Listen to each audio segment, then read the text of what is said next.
चंद्रयान-3 का विक्रम लैंडर जब से चांद की सतह पर लैंडिंग किया है, तब से लेकर अब तक चांद की दुनिया के भयानक खुलासे कर रहा है। लैंडिंग के बाद चंद्रयान-3 ने भेजी चांद की पहली वीडियो और तस्वीर। दिखा चांद के दक्षिणी ध्रुव का ऐसा खौफनाक मंजर। अगले 14 दिनों तक चांद पर घूमते हुए चंद्रयान करने वाला है बड़ा कमाल। इसरो का यह मेगा प्लान देखकर दुनिया भर की स्पेस एजेंसीज हैरान हो गई है। दोस्तों, चांद की कक्षा में पहुंचने से लेकर आज तक इसरो के चंद्रयान-3 ने हर रोज लगभग नई तस्वीरें और वीडियो भेजा है। और क्या आप जानते हैं कि रूस का लूना 25 जिस दिन क्रैश कर गया, उस दिन भी लूना के स्थित की दुर्लभ तस्वीरें साझा की थीं, जिसमें चंद्रमा का वह फोरसाइट दिख रहा था जिससे धरती पर बैठकर किसी भी टेलीस्कोप से नहीं देखा जा सकता। लेकिन इस वक्त की सबसे बड़ी खबर यह है कि चंद्रयान-3 चंद्रमा की सतह पर सफलतापूर्वक लैंड कर चुका है, जिसके तुरंत बाद उसने अपने अंदर लगे एडवांस हाई क्वालिटी कैमरा की मदद से चांद के दक्षिणी ध्रुव की पहली झलक कैप्चर कर ली है। और अगले 14 दिनों तक वह बड़े कमाल करने वाला है, जिसका खुलासा आज हम इस वीडियो में करेंगे। साथ ही आपको दिखाएंगे इस मिशन से जुड़ा वह पहलू जिसे देखकर इसरो के लिए आपकी इज्जत 10 गुना बढ़ जाएगी। तो देखिए इस वीडियो को अंत तक। दोस्तों, 14 जुलाई को पृथ्वी से चांद के लिए रवाना हुआ चंद्रयान-3 ने इतिहास रच दिया है, जब उसने 23 अगस्त की शाम चांद के साउथ पोल पर लैंडिंग किया, जहां आज तक दुनिया का कोई देश नहीं पहुंच पाया। चंद्रमा आज भी अपने अंदर अनेक ऐसे रहस्य समेटे हुए हैं, इसलिए दुनिया भर के वैज्ञानिक इसमें काफी रुचि दिखाते हैं। इसी बीच इसरो की तरफ से बहुत ही बड़ी गुड न्यूज आ रही है कि चांद पर लैंडिंग के बाद चंद्रयान-3 के विक्रम लैंडर की कंडीशन बिल्कुल ठीक है, और इसलिए चंद्रमा पर रिसर्च करने के लिए अपने प्रज्ञान रोवर को चांद की सतह पर खुला छोड़ दिया है। और ये रोबोट अगले 14 दिनों तक चांद के बहुत बड़े खुलासे करने वाला है।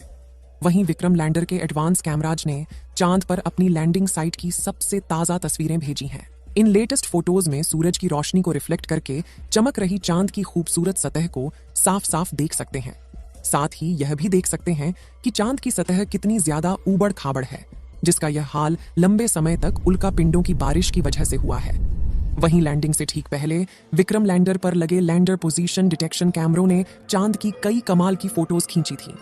और इसरो द्वारा शेयर की गई इन तस्वीरों में आपको कुछ नाम लिखकर दिखाई दे रहे होंगे, क्योंकि चंद्रमा पर मौजूद बड़े बड़े इम्प्लांट फ्लैट है, जो यहाँ से तो हमें केवल कद्दू की तरह दिखाई दे रहे हैं। लेकिन चौंकाने वाली बात यह है कि इन्हीं रहस्यमय गड्ढों के नीचे 1-2 किलोग्राम नहीं, बल्कि पूरे 10 करोड़ टन पानी मौजूद हो सकता है, और कई बेशकीमती खनिजों का भंडार हो सकता है, जिसका रिसर्च करने के लिए विक्रम ने अपने प्रज्ञान रोवर को रवाना कर दिया है। तो चंद्रयान-3 के रिसर्च मिशन के ऑब्जेक्टिव क्या है, और ये अपने रिसर्च के दौरान चांद के किन किन रहस्यों से पर्दा उठाने वाला है, जिससे नासा और रूस को भी जलन होने लगी है। आइए जानते हैं दोस्तों। विक्रम लैंडर पर कोई चार्ज नहीं लगेगा, यानी कि लैंडिंग के बाद अब वो अपनी जगह पर खड़ा होकर चंद्रमा पर सर्च करेगा, जिससे यह चांद के पतले वातावरण के अंदर मौजूद प्लाज्मा पार्टिकल जारी करेगा।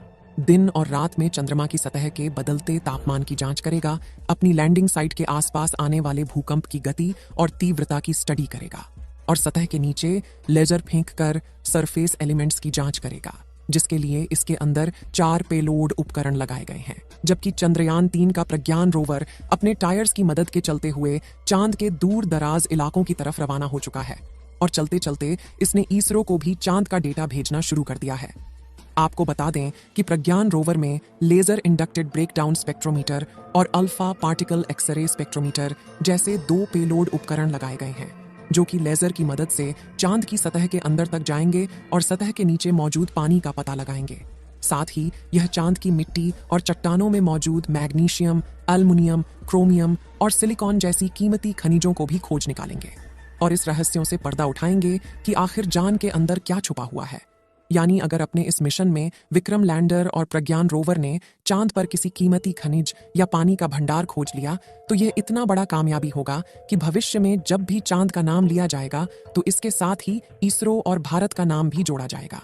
आपको बता दें कि रिसर्च मिशन चांद के वे लूनर दिन होते हैं जो कि पृथ्वी के 14 दिनों के बराबर हैं, जिसके बाद चंद्रयान-3 का विक्रम लैंडर और प्रज्ञान रोवर अपने आप निष्क्रिय हो जाएंगे और सदियों तक चांद की सतह पर खड़े होकर भारत के नाम का ठप्पा लगा देंगे। ऐसा इसलिए क्योंकि इसरो ने वापस लाने का कोई प्लान नहीं बनाया है। वहीं इसे सिर्फ दिन के वक्त ही काम करने के लिए डिजाइन किया गया है, यानी 14 दिन के बाद जब विक्रम लैंडर की लैंडिंग साइट पर अगले 14 दिन के लिए रात होगी, तब इसके सोलर पैनल चार्ज नहीं हो पाएंगे और धीरे धीरे इसके सभी उपकरण बंद हो जाएंगे। हालांकि यहाँ गौर करने वाली बात यह है कि इसरो के मिशन का सबसे महत्वपूर्ण लक्ष्य चांद की सतह पर सॉफ्ट लैंडिंग करना था। मगर ये सवाल आता है कि चांद पर लैंडिंग करना इतना मुश्किल क्यों है? क्यों 23 अगस्त का दिन इसरो के इतिहास का सबसे ऐतिहासिक दिन बन चुका है? और क्यों इसरो की इस उपलब्धि से ब्रिटेन, चीन और रूस जलकर राख हो चुके हैं? दरअसल दोस्तों, चांद के दक्षिणी ध्रुव पर उतरना आसमान से तारे तोड़ने के समान है, क्योंकि चंद्रमा के दक्षिणी ध्रुव पर सूरज की रोशनी उतनी नहीं पहुंच पाती जितनी चांद के दूसरे हिस्सों पर पहुंचती है। इसी वजह से चांद के दक्षिणी ध्रुव पर चारों तरफ घनघोर अंधेरा रहता है। वहीं पृथ्वी से चंद्रमा के इस क्षेत्र की दूरी ज्यादा होने की वजह से लैंडिंग के दौरान कमांड सेंटर का लैंडर से संपर्क टूटने का खतरा बना रहता है। साथ ही चांद पर ऐसा कोई मजबूत वायुमंडल भी नहीं है जो लैंडिंग के दौरान घर्षण पैदा करके लैंडर की रफ्तार को कम कर सके। इसी वजह से चंद्रमा के इस हिस्से में लैंडिंग करना काफी चुनौतीपूर्ण रहता है। ऐसे में किसी भी स्पेसक्राफ्ट को चांद पर लैंड करवाने का एक ही तरीका मुमकिन है, जिसे चंद्रयान 3 के विक्रम लैंडर ने ही अपनाया था। इस तरीके में लैंडर को चांद की सबसे छोटी ऑर्बिट में अपनी न्यूनतम ऊंचाई वाले बिंदु तक ले जाया जाता है, जो कि 20 से 30 किलोमीटर के बीच होता है, जिसके बाद लैंडर अपनी कक्षा छोड़कर चांद की सतह पर उतरने के लिए रवाना होता है और नीचे पहुंचने के दौरान अपने थ्रस्टर्स का इस्तेमाल करना शुरू कर देता है, जो विपरीत दिशा में फोर्स लगाकर इंजन ब्रेकिंग का सहारा लेते हुए स्पेसक्राफ्ट की रफ्तार कम करते हैं। रफ्तार को कम करने के बाद लैंडर के सामने जो अगली चुनौती आती है वह होती है चांद की धूल। इसी बात से आप यह अंदाजा लगा सकते हैं कि आखिर चंद्रमा पर लैंडिंग करना कितना मुश्किल है और इसरो के चंद्रयान 3 ने कितना बड़ा कमाल कर दिखाया है। और इस मिशन से इसरो ने वो कर दिखाया जो नासा और रूस जैसे बड़े देश भी नहीं कर पाए हैं। जबकि रूस तो चंद्रयान 3 से आगे निकलने की हड़बड़ी में एक हफ्ते पहले ही अपने लूना 25 मिशन में बुरी तरह से फेल हो चुका है। यानी भारत ने अमेरिका और रूस जैसे बड़े देशों को भी पछाड़ दिया है और पाकिस्तान तो अगले 100 सालों में भी स्पेस रिसर्च की फील्ड में भारत के आसपास तक नहीं पहुंच पाएगा। दोस्तों, आपको क्या लगता है, चंद्रयान 3 चांद पर पानी की तलाश कर पाएगा या नहीं? अपनी राय कमेंट में जरूर बताएं। इस वीडियो को एक लाइक जरूर करें और अपने मित्रों तक इस वीडियो को शेयर करें ताकि उन्हें भी जानकारी मिल सके। और भी नॉलेजेबल वीडियो के लिए अपने भरोसेमंद चैनल को सब्सक्राइब जरूर करें और बेल आइकन को ऑल पर सिलेक्ट करना बिल्कुल ना भूलें। मिलते हैं किसी और नॉलेजेबल वीडियो के साथ। वीडियो को अंत तक देखने के लिए धन्यवाद।